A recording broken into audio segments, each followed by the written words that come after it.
You will never be free until you stop needing permission to exist. Have you ever walked into a room and instantly scanned for approval? Wondered if they liked you? Felt the need to soften your voice, shrink your posture, edit your truth, just to be accepted? Most of us have. It starts early. You learn that approval gets you praise, that agreement earns you love, that fitting in protects you from rejection. But over time, something happens. The more you chase approval, the more disconnected you become from yourself. You stop asking, "Is this true for me?" and start asking, "Will they still accept me if I say it?" You give away your voice for applause, your energy for attention, your boundaries for belonging. And yet, no matter how much you give, it never feels like enough. Because here's the hard truth. Approval is a moving target, and the more you chase it, the more it owns you. That's why today's video is not just advice, it's a liberation strategy. We're going to explore how Stoicism, the philosophy of inner strength, can free you from the approval addiction. Because make no mistake, that's what it is. Needing validation isn't a harmless quirk, it's a hidden cage. And the key to unlocking that cage isn't found in pleasing others, it's found in mastering yourself. In this video, you'll learn why the approval addiction runs deeper than you think, how ancient Stoics viewed fame, praise, and public opinion, why letting go of external validation is the first step to reclaiming your power, and how to build a self-worth that isn't for sale, no matter who's watching. This isn't about becoming indifferent, it's about becoming anchored. You don't have to stop caring, you just have to stop needing it. Because once you do, the world stops pulling you in every direction. You stop auditioning, you start existing, and the approval you used to beg for, it begins to chase you instead. Part 1. Why the approval addiction runs deep. Let's start with something uncomfortable. Most of your life has been built around being liked, not being true, not being grounded, but being approved of. From childhood, we were rewarded for obedience, for smiling when we were sad, for staying quiet when something hurt, for performing instead of expressing. And we carried that into adulthood. Now we don't just want approval, we depend on it. You hesitate to speak up in meetings.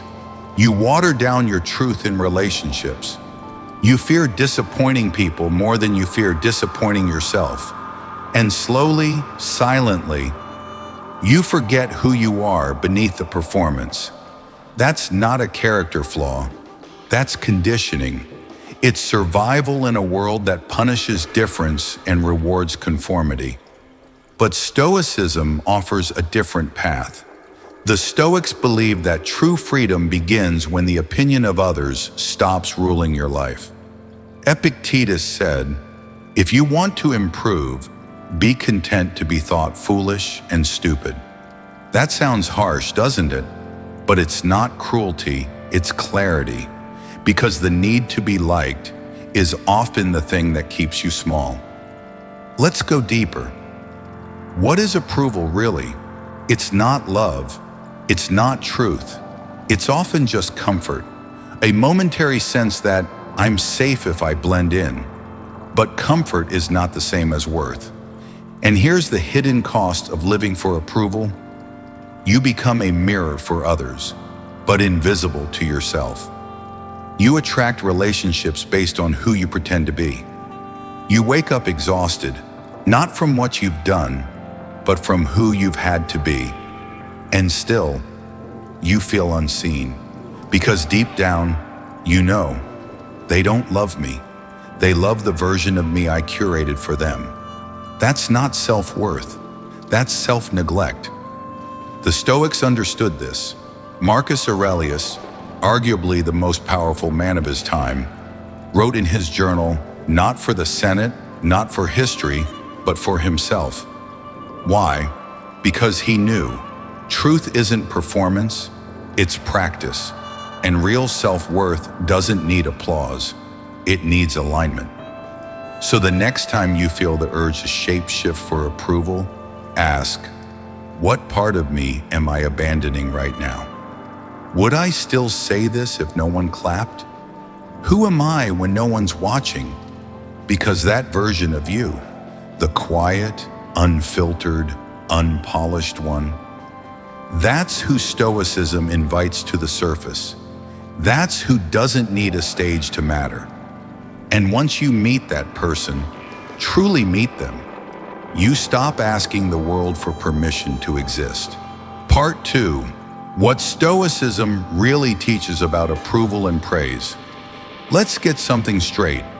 The Stoics didn't reject praise because they were cold. They rejected it because they understood its danger. In modern life, we're taught to chase applause. Post the right photo, say the right thing, win the right crowd. We feed off likes, nods, and validation like it's oxygen. But to the Stoics, that kind of approval was poison dressed as honey. Here's why. Praise, when pursued, creates dependence. You start making decisions not based on what's right, but on what will be rewarded. You become easy to manipulate, easy to sway, easy to bend. And the most dangerous part? You don't even realize it's happening. You think, I'm being appreciated. I'm finally seen. They love me, but they don't. They love the version of you that conforms to their taste. And the second that changes, so does their approval. Seneca warned us, what you think of yourself is much more important than what others think of you. Let that sink in, because this is where Stoicism draws the line between attention and integrity. It asks, would you still act with courage if no one noticed? Would you still live with honesty if no one praised you? Would you still speak your truth if it made people uncomfortable? The modern self craves validation. The Stoic self craves alignment. Let's be clear, Stoicism doesn't say all praise is evil. Marcus Aurelius received respect. So did Epictetus. So did Cato. But they didn't need it. They didn't let praise become fuel for ego, or worse, a substitute for virtue. Because when praise becomes your reward, you're no longer free. You start adjusting instead of embodying. You start managing perception instead of practicing principle. You start living in the minds of others and forget how to live in your own. That's why the Stoics taught indifference to both praise and criticism. Not because they didn't care, but because they cared more about what they were becoming than how it looked on the outside. Think of it like this. Imagine your life as a ship. If every gust of praise turns your wheel, and every gust of criticism knocks you off course, you'll never make it to your destination. But if your compass is internal, if your decisions come from principle, not popularity, then no storm can redirect you. That's what Stoicism offers. A return to center, a silence that isn't passive but powerful, a kind of strength that doesn't need to announce itself to feel real. So the next time someone compliments you, smile, accept it, gratefully, humbly. But don't build your identity on it, because the person who only feels worthy when praised will always fear the moment they're not. And fear is not freedom, but self-mastery, that is. Part 3, 6 signs you're still addicted to approval. Sign 1. You hesitate to speak your truth when it's inconvenient. You know the moment. You're in a conversation, you have something real to say, something that matters. But instead of saying it, you edit, you shrink, you nod along. Not because you're unsure of what you believe, but because you're afraid it might make things awkward. You don't want to ruffle feathers. You don't want to be seen as too intense. or too much. You'd rather blend in than risk being rejected. That, right there, is approval addiction in disguise. Stoicism teaches us that truth without clarity is cowardice, not because you're lying to others, but because you're quietly lying to yourself. Marcus Aurelius wrote, "If it is not right, do not do it. If it is not true, do not say it." But how often do we do what's comfortable instead of what's right? Say what's agreeable instead of what's true. The danger isn't in the lie itself. It's in the habit of self-silencing. Because every time you swallow your truth to keep the peace, you teach yourself, my voice is a threat. My authenticity is a liability. But your truth isn't a threat. It's your anchor. Speak it, not to change others, but to stay connected to yourself. Because if you lose that connection, no amount of approval will ever fill the silence. Sign 2, you feel guilty for disappointing others. Let's be honest. You don't just hate letting people down, you dread it. You overcommit. You say yes when you're already overwhelmed. You stretch yourself thin to avoid that sinking feeling of knowing someone is disappointed in you. But here's the question. Why does their temporary discomfort feel more important than your long-term peace? This is one of the most subtle traps of approval addiction. You confuse guilt with wrongness. You think, if I feel bad, I must have done something bad. If they're upset, I must be selfish. If I'm not everything for everyone, I'm failing. But that's not truth. That's conditioning. You were taught, maybe early in life, that being liked equals being good, that your worth rises or falls with other people's happiness. So now, whenever someone feels let down, you assume you're the problem. But here's the Stoic shift. You are not responsible for how others experience your boundary. You are only responsible for staying in alignment with your values. Epictetus said, if you want to be free, learn to ignore what does not belong to you. And their disappointment, that doesn't belong to you. You can care without collapsing. You can be kind without overextending. You can love others without abandoning yourself. Guilt is not always a moral compass. Sometimes it's just a ghost of who you used to be. Let it go. Say no. Disappoint them if you must. And let your peace speak louder than their reaction. Sign 3. You crave recognition. More than results, you did the work. You stayed up late. You gave your best. But deep down, the satisfaction didn't come from the work itself. It came from one thing: someone noticing, a compliment, a thank you, a you crushed it. And when no one says anything, you start questioning whether it even mattered at all. That's the trap.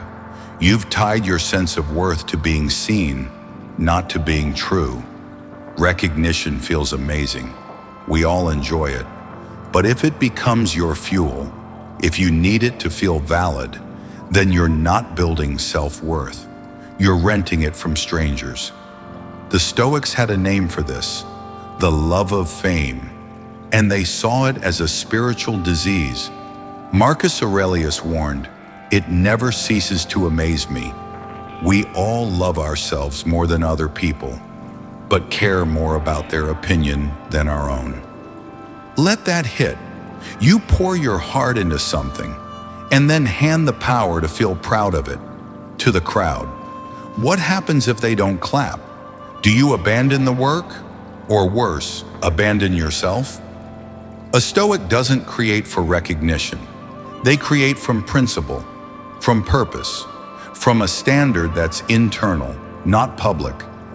Recognition is nice, but it's not the goal. The goal is to become someone whose effort is its own reward. Because when your pride comes from doing the right thing, not from being seen doing it, you become untouchable, unshakable, free.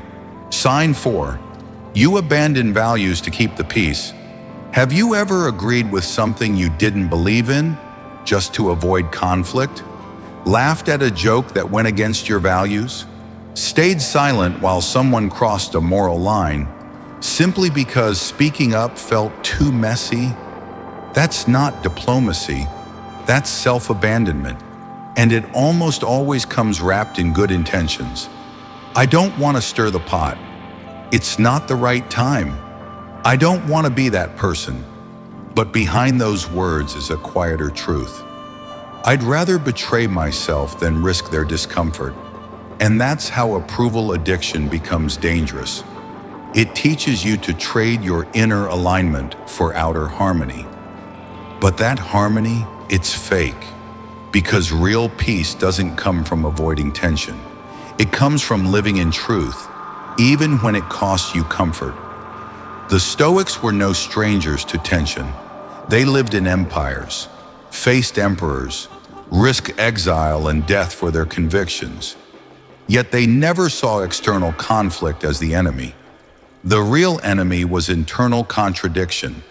Epictetus said, "You may be unconquerable if you enter into no contest in which it is not in your power to conquer." What does that mean? It means this: don't enter battles for approval you were never meant to win. Don't fight for peace that requires you to silence your soul. When you compromise your values to keep things easy, you don't avoid damage, you internalize it. So the next time you're tempted to nod, smile, or stay quiet, ask yourself, is this peace or is this performance? Because Stoic strength doesn't shrink to make others comfortable. It stands quietly, firmly, even when it stands alone. Sign 5. You mold yourself. Depending on who's in the room, you're with your family, you act one way. You're with colleagues, suddenly more polished, more agreeable. With friends, you're someone else entirely. It's subtle, almost automatic. Your tone shifts, your opinions soften, your truth gets filtered. And the scariest part, you're not even lying. You're just editing. Why? Because deep down, you've learned that blending in feels safer than standing out. You become a social chameleon, not to deceive, but to survive, to avoid judgment, to earn approval, to belong. But here's the truth. If you change shape in every room, you'll forget the shape of who you truly are. The Stoics believed identity should be built from the inside out, not the outside in. You don't become someone else to match the energy of the crowd. You stay yourself so clearly that the room begins to shift around you. Marcus Aurelius reminded himself daily, "Be like the rock that the waves keep crashing over. It stands unmoved and the raging of the sea falls still around it." That's what it means to be grounded. That's what it means to stop performing. Because the more you perform, the more you dilute. The more you dilute, the more approval you need to feel real.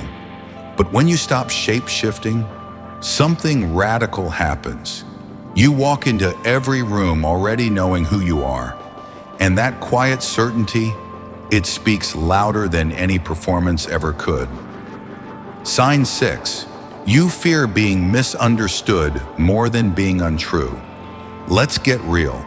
One of the deepest fears for approval seekers isn't rejection, it's being misunderstood. You say something honest, and someone twists it. You set a boundary and they call you selfish. You speak your truth and they say, "You've changed." And suddenly, you feel this urge to explain, to clarify, to soften, to fix the way they see you. Why? Because somewhere along the way, you decided it's safer to be misaligned than to be misjudged. But here's what the Stoics knew. Being misunderstood is part of walking your own path. Being untrue is a detour that always costs more. Epictetus said, "If evil is spoken of you and it be true, correct yourself. If it be a lie, laugh at it." In other words, if their judgment is valid, Grow. If it's false, let it fall away. But never bend your values to fit someone's version of you. Because no matter how carefully you curate your life, someone will still misread your silence, your strength, your self-respect. That's not your burden to carry. And the moment you stop fearing misinterpretation, you become something rare, unapologetic, unbending, unavailable for distortion, not because you're rigid, but because you've made peace with this truth. Not everyone has to understand me. Only I have to live with me. And when that becomes your compass, you stop chasing clarity from others, because you already have it within yourself. Part 4. The Stoic Path to Unshakable Self-Worth. We've talked about what approval addiction looks like. Now let's talk about what freedom looks like. And it starts with one radical shift. You stop asking, do they approve of me? And start asking, am I living by principle? That's the Stoic path, not the path of applause, not the path of popularity, but the path of alignment with virtue, with truth, with who you're becoming. The Stoics believe that your worth doesn't come from reputation, it comes from character. Not what they say about you, but what you are when no one's watching. Seneca wrote, "A good character, when established, becomes in itself a reward." That line is everything, because most people are chasing feelings. I want to feel valuable. I want to feel proud. I want to feel loved. But Stoicism teaches this. You don't feel your way into worth. You live your way into it.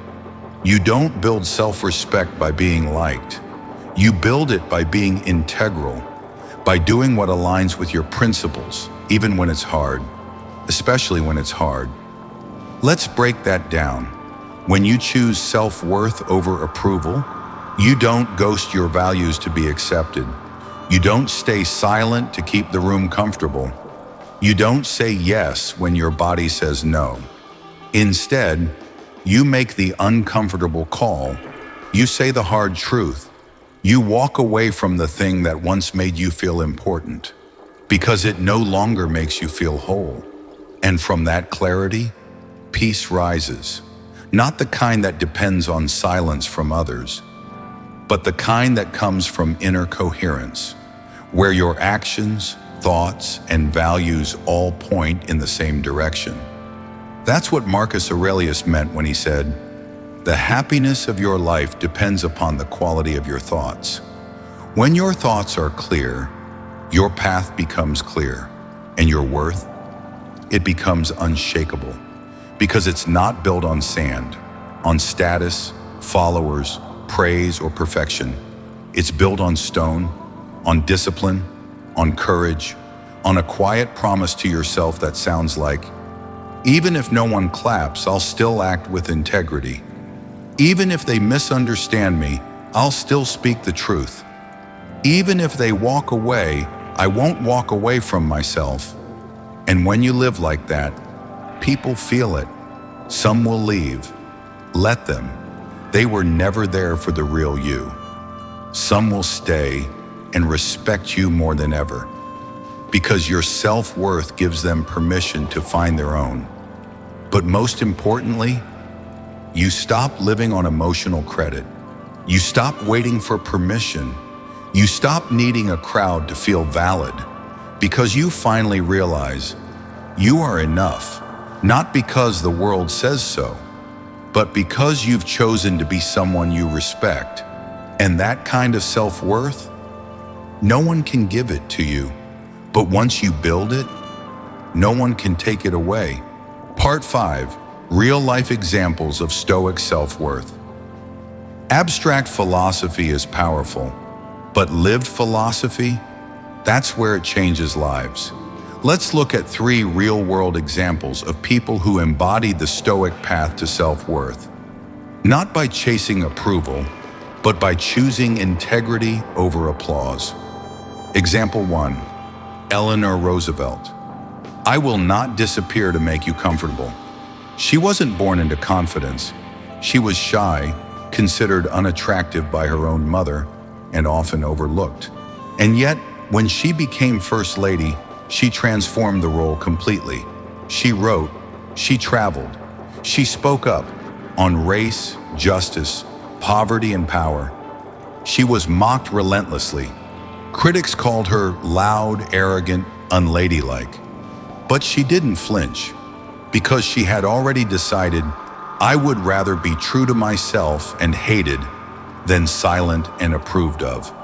That's Stoicism in motion. She didn't perform to please. She stood on principle. And decades later, it's not her critics we remember. It's her courage.